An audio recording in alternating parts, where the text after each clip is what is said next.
ओम शांति। सर्व संकल्पों को समेटकर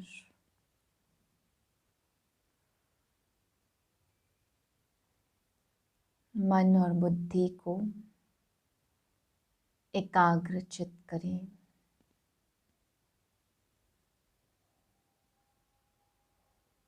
मैं आत्मा, मोह जीत आत्मा हूँ।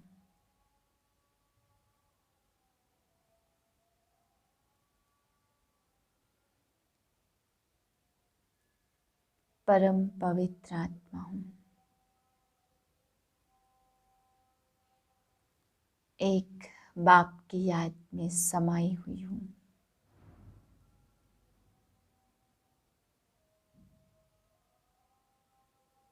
इसी स्थिति में आज के महावाक्य सुनते हैं। 19/12/2021 के महावाक्य हैं। आज बाबा कहते हैं, बाप दादा ने आज 2 प्रकार के बच्चे देखे। एक बाप को पहचानने वाले और दूसरे पुकारने वाले, पुकार करके परखने का प्रयत्न करने वाले। फिर बाबा समझाते, सबसे श्रेष्ठ भाग्य की लकीर है बाप द्वारा दिव्य ब्राह्मण जन्म की लकीर।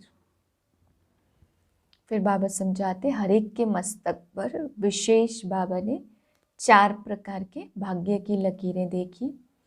एक तो दिव्य जन्म की रेखा देखी, दूसरा परमात्मा पालना की रेखा, तीसरा परमात्मा पढ़ाई की रेखा और चौथा निस्वार्थ सेवा की रेखा।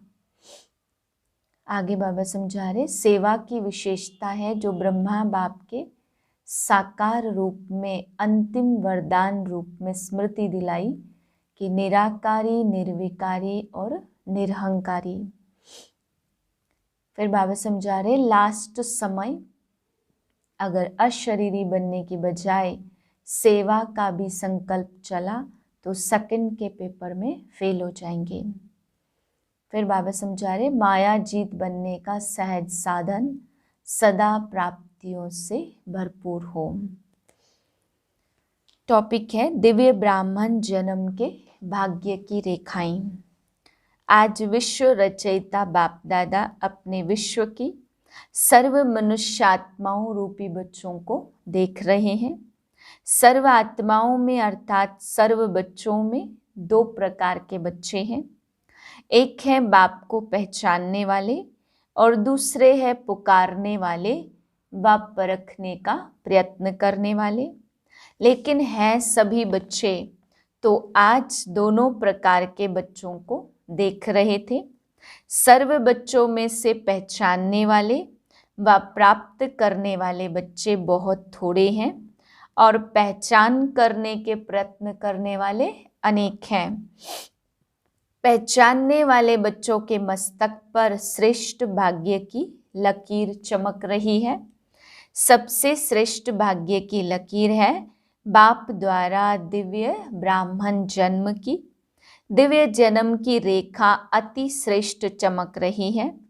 पुकारने वाले बच्चे अनजाने भी मानते यही हैं कि भगवान ने हमें रचा है, लेकिन अनजान होने के कारण दिव्य जन्म की अनुभूति नहीं कर सकते।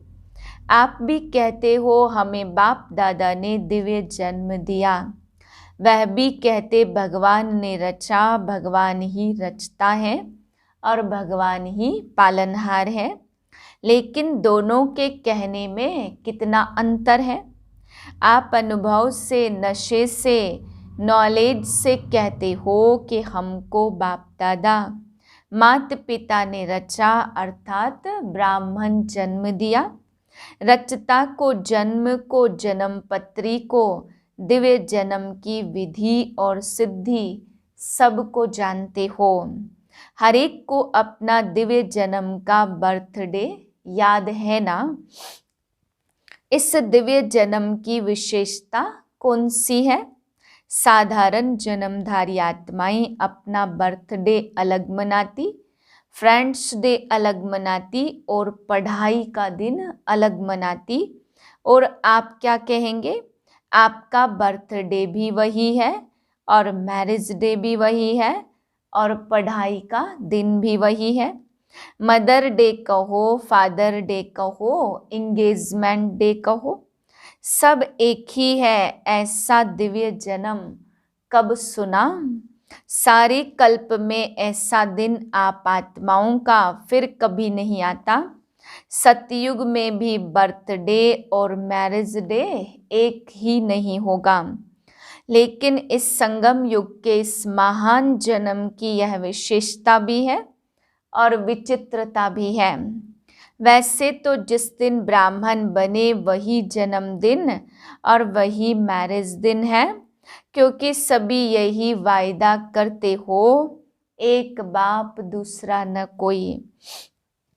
यह दृढ़ संकल्प पहले ही करते हो ना, तुम ही से खाऊं, तुम ही से बैठूं, तुम ही से सर्व संबंध निभाऊं। यह सबने वायदा किया ना, पांडवों ने, माताओं ने, कुमारियों ने सभी से वायदा किया है। तो और कहाँ स्वप्न में भी मन नहीं जा सकता। ऐसे पक्के हो ना, व कोई साथी चाहिए। सेवा के लिए कोई विशेष साथी चाहिए, तो साथी दिवस किसका मनाएंगे? सेवाधारी साथी का, व बाप साथी है उसका दिवस मनाएंगे। चाहे सर्विस करने वाले हैं, चाहे सर्विस लेने वाले हैं, लेकिन सेवा के समय सेवा की, और फिर इतने न्यारे और प्यारे बनो जो जरा भी विशेष झुकाव नहीं हो। जो सेवा में मदद करेगा वह विशेष होगा ना। चाहे भाई हो व बहन हो, जो विशेष सेवा करता वह विशेष अधिकार भी रखेगा। तो सेवा के साथी बनो, लेकिन साक्षी होके साथी बनो। साक्षीपन भूल जाता है तो सिर्फ साथी बनने में बाप भूल जाता। साक्षी बन पार्ट बजाने की प्रैक्टिस करो। हर बच्चे के मस्तक पर विशेष 4 भाग्य की लकीरें चमकती हैं। दिव्य जन्म की रेखा, परमात्म पालना की रेखा, परमात्म पढ़ाई की रेखा और निस्वार्थ सेवा की रेखा।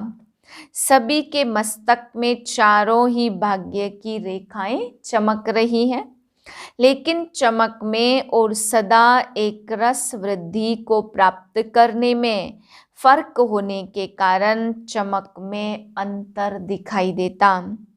आदि से अब तक चारों ही रेखाएं सदा यथार्थ रूप से चलती रहे, वह बहुत थोड़ों की है।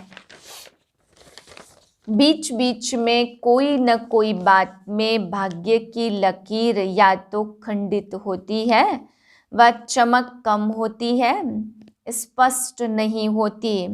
जैसे हस्त रेखाएं भी देखते हैं ना, कोई की खंडित होती और कोई की एक रस होती, कोई की स्पष्ट होती और कोई की स्पष्ट नहीं होती।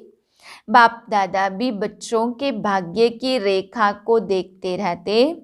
दिव्य जन्म तो सभी ने लिया, लेकिन दिव्य जन्म की रेखा खंडित होती व स्पष्ट नहीं होती, क्योंकि अपने जन्म के धर्म में अखंड नहीं चलता, तो उनके भाग्य की लकीर खंडित होती। धर्म क्या है, कर्म क्या है, उसको तो जानते हो ना। ऐसे ही परमात्म पालना में तो सभी ब्राह्मण चल रहे हो, चाहे समर्पित हो चाहे प्रवृत्ति में हो, लेकिन बाप के डायरेक्शन से चल रहे हो। प्रवृत्ति वाले क्या कहेंगे? अपना कमाया हुआ खाते हो व बाप का खाते हो। बाप का खाते हैं ना, क्योंकि अपना सब कुछ बाप को दे दिया तो बाप का ही हुआ ना। चाहे कमाते भी हो, लेकिन कमाया हुआ धन बाप के हवाले करते हो, या अपने काम में लगाते हो? ट्रस्टी होना, ट्रस्टी का अपना कुछ नहीं रहता। गृहस्थी में अपनापन होता। ट्रस्टी अर्थात सब बाप का है। अपने हाथ से खाना बनाते हो तो भी समझते हो ना ब्रह्मा भोजन खा रहे हैं। पहले भोग किसको लगाते हो? बाप को अर्पण करते हो ना। अर्पण करना अर्थात बाप का खाना। ब्रह्मा भोजन खाते हो, चाहे बच्चों के अर्थ भी लगाते हो, वह भी डायरेक्शन अनुसार लगाते हो। जैसे समर्पित बहनें व भाई भिन्न भिन्न कार्य में तन मन भी लगाते तो धन भी लगाते, ऐसे प्रवृत्ति में रहने वाले भी चाहे तन लगाते चाहे धन लगाते, बाप की श्रीमत प्रमाण ही अमानत समझ कार्य में लगाते हो। ऐसे करते हो ना। अमानत में ख्यानत अथवा मनमत तो नहीं मिलाते हो ना। तो परमात्म पालना सब ब्राह्मण आत्माओं को मिल रही है। परमात्म पालना की जाती है शक्तिशाली बनाने के लिए। माता की पालना का प्रत्यक्ष रूप क्या होता? बच्चा शक्तिशाली बनता है तो ब्रह्मा माँ की पालना द्वारा सभी मास्टर सर्वशक्तिमान बने होना।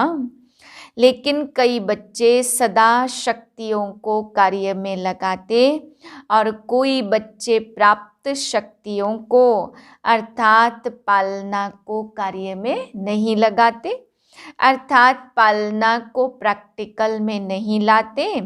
इसलिए श्रेष्ठ पालना मिलते हुए भी कमजोर रह जाते हैं और भाग्य की लकीर खंडित हो जाती। ऐसे ही पढ़ाई की लकीर, पढ़ाई का एम ऑब्जेक्ट ही है श्रेष्ठ पद को प्राप्त करना। शिक्षक बाप पढ़ाई सबको एक ही पढ़ाता, एक ही समय पर पढ़ाता, लेकिन जो श्रेष्ठ ब्राह्मण जीवन का व पढ़ाई का पद अथवा नशा है वह सबको एक जैसा नहीं रहता। फरिश्ता सो देवता स्टेटस को सदा स्मृति में नहीं रखते, इसलिए भाग्य की लकीर में अंतर पड़ जाता। ऐसे ही सेवा की लकीर, सेवा की विशेषता जो ब्रह्मा बाप ने साकार रूप में अंतिम वरदान रूप में स्मृति दिलाई, निराकारी, निर्विकारी और निरहंकारी। निराकारी स्थिति में स्थित होने के बिना किसी भी आत्मा को सेवा का फल नहीं दे सकते, क्योंकि आत्मा का तीर आत्मा को लगता स्वयं सदा इस स्थिति में स्थित नहीं है। तो जिनकी सेवा करते वह भी सदा स्मृति स्वरूप नहीं बन सकते।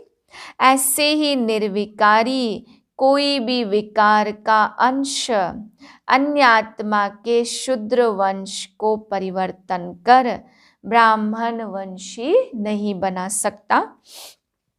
उस आत्मा को भी मेहनत करनी पड़ती है, इसलिए मोहब्बत का फल सदा अनुभव नहीं कर सकते। निरहंकारी सेवा का अर्थ ही है फल स्वरूप बनकर झुकना। बिना निर्माण बने निर्माण अर्थात सेवा में सफलता नहीं मिल सकती।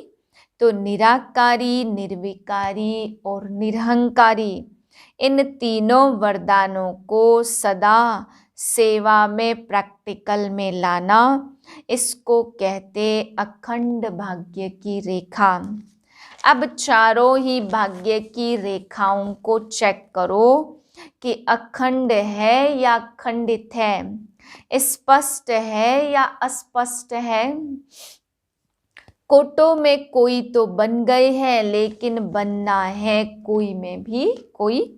जो कोई में कोई होगा वही अब सर्व का माननीय और भविष्य में पूजनीय बनता है। जो अखंड भाग्य के लकीरवान है, उनकी निशानी है वह अब भी सर्व ब्राह्मण परिवार का प्यारा होगा। माननीय होने के कारण सर्व की दुआएं श्रेष्ठ आत्माओं के भाग्य की लकीर को चमकाती रहती। तो अपने आप से पूछो, मैं कौन? तो सुना आज क्या देखा।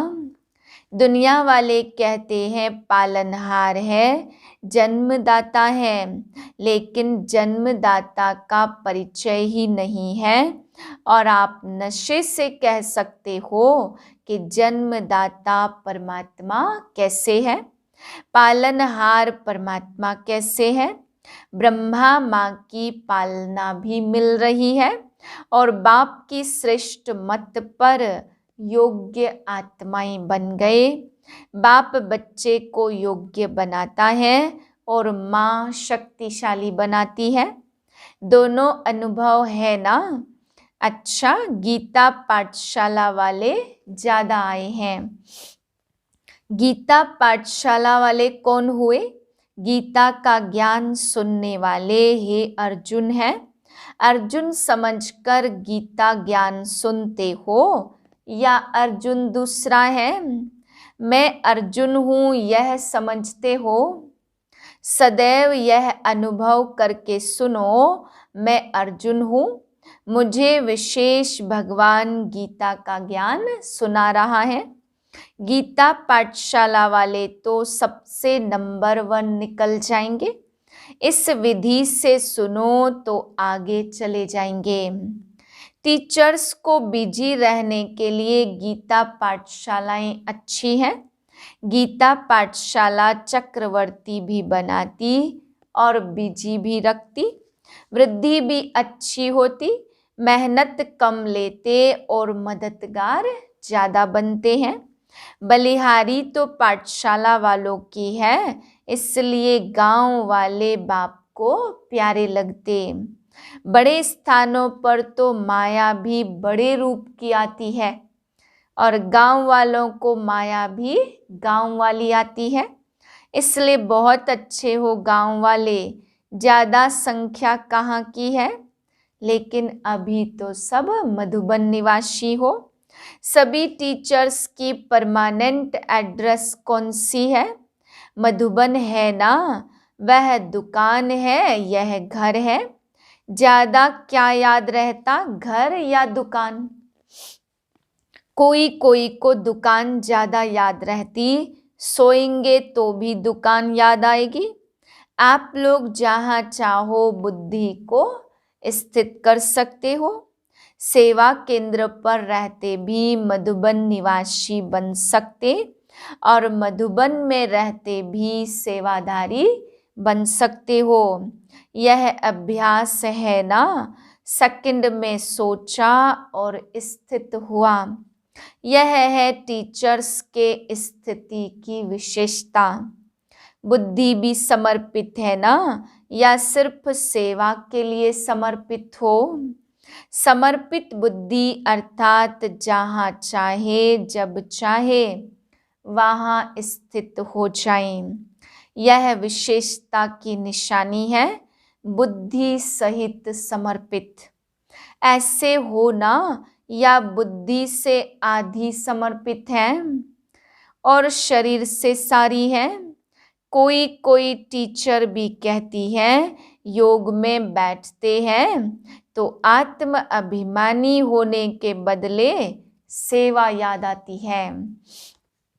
लेकिन ऐसा नहीं होना चाहिए, क्योंकि लास्ट समय अगर अशरीरी बनने की बजाय सेवा का संकल्प भी चला तो सेकंड के पेपर में फेल हो जाएंगे।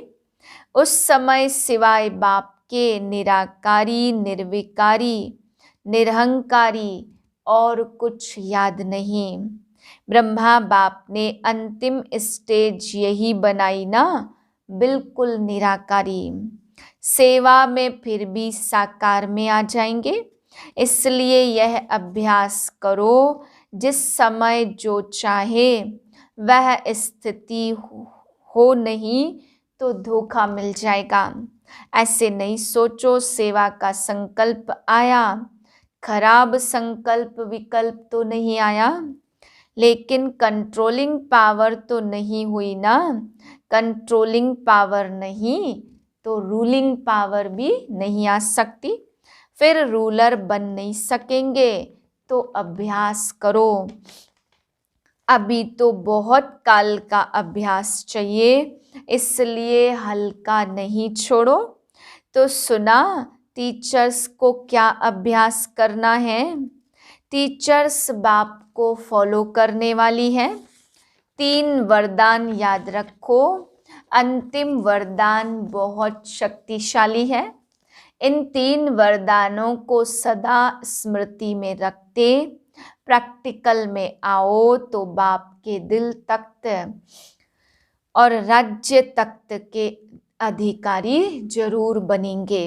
अच्छा, सर्व बाप समान, सदा नॉलेजफुल, पावरफुल, सदा भाग्य विधाता द्वारा श्रेष्ठ भाग्य की स्पष्ट रेखाओं वाले भाग्यवान बच्चे, सदा बाप समान त्रिवरदान प्राप्त हुए विशेष आत्माओं को, सदा ब्राह्मण जन्म की पालना और पढ़ाई को आगे बढ़ाने वाले ऐसे अखंड भाग्यवान बच्चों को बाप दादा का याद प्यार और नमस्ते।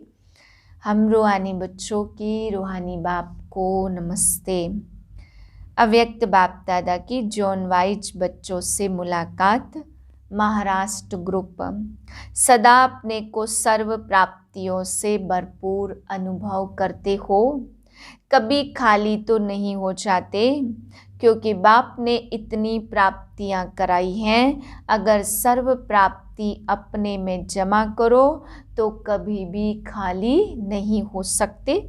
इस जन्म की तो बात नहीं है, लेकिन अनेक जन्म भी यहाँ की भरपूरता साथ रहेगी। तो जब इतना दिया है तो भविष्य में भी चलना है, तो अभी खाली कैसे होंगे। अगर बुद्धि खाली रही तो हलचल रहेगी। कोई भी चीज़ अगर फुल नहीं होती तो हलचल होती है। अगर जरा भी कमी होगी तो माया छोड़ेगी नहीं, उसी जगह से हिलाएगी। तो माया की मार्जिन ही ना हो, आ गई फिर भगाओ तो उसमें टाइम जाता, तो माया जीत बने हो। यह नहीं सोचो 2 वर्ष या 3 वर्ष में हो जाएंगे। ब्राह्मणों के लिए स्लोगन है, अब नहीं तो कभी नहीं। अब समय की रफ्तार प्रमाण, कोई भी समय कुछ भी हो सकता है, इसलिए तीव्र पुरुषार्थी बनो। अच्छा, वरदान है, समय और संकल्प सहित अपने सर्व खजानों को विल करने वाले मोह जीत भाव। जैसे बच्चे को सब कुछ विल किया जाता है, ऐसे आप लोग भी बाप को अपना वारिश बनाकर सब कुछ विल कर दो तो विल पावर आ जाएगी। इस विल पावर से मोह स्वतः नष्ट हो जाएगा। जैसे साकार बाप ने पूरा ही अपने को विल किया, ऐसे आप लोगों की जो स्मृति है, समय और संकल्पों का खजाना है, उसे विल करो, अर्थात श्रीमत प्रमाण सेवाओं में लगाओ, तो मोह जीत बंधन मुक्त बन जाएंगे। स्लोगन है, 1-2 का स्नेही बनने के लिए सरलता और सहनशीलता का गुण धारण करो। सूचनाएं, आज मास का 3रा रविवार अंतर्राष्ट्रीय योग दिवस है। बाबा के सभी बच्चे साय 6:30 से 7:30 बजे तक विशेष अपने रहम दिल दाता स्वरूप संपूर्ण पवित्र स्वरूप में स्थित हो, सर्व आत्माओं को पवित्रता सुख शांति की अंजलि देने की सेवा करें। ओम शांति।